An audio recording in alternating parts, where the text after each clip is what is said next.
हाँ, रविंद्र प्रताप जी, सबसे पहले तो इस विषय पर आपकी प्रतिक्रिया। दूसरी चीज ये कि अखिलेश यादव कह रहे थे कि भारतीय जनता पार्टी को यदि कहीं से लगता हो कि एक वोट भी हासिल कर पाएगी तो वो बिल्कुल भुनाना बहुत अच्छे से जानती है। क्या मायने? एक काउंटर उनसे लिया गया था इस पर, उन्होंने ये बात कही।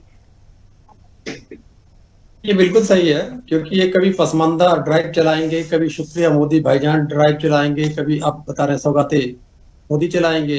लेकिन जब वोट लेने की बात हिंदुओं के साथ बात आएगी तो ऐसे बात करेंगे जैसे खेमचंद जी बात कर रहे हैं। एक तरफ मोदी की ड्राइव, एक तरफ खेमचंद जी के स्टेटमेंट्स, पता लग जाता है वोट की पॉलिटिक्स है। अब आ जाते हैं नवरात्रों में शुद्धता की। निश्चित रूप से शुद्धता होनी चाहिए।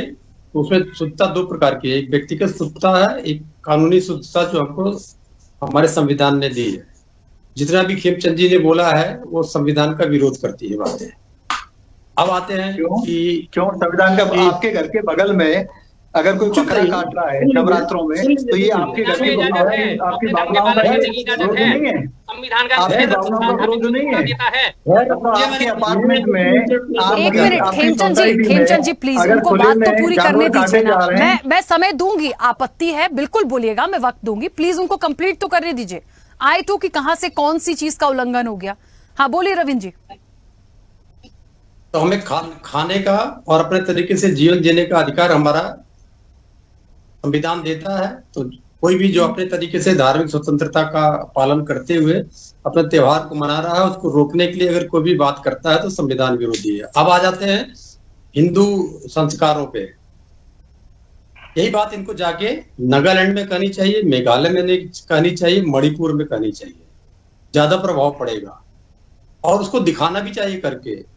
अभी कर दे खेमचंद जी मांस कटता है तो इधर उधर फैलता है, वो जाके देखें कि मेघालय, नागालैंड और मणिपुर में कैसे गौ माता का हत्या की जाती है, वहां जाके दिखाना चाहिए। दूसरा, इन्होंने एक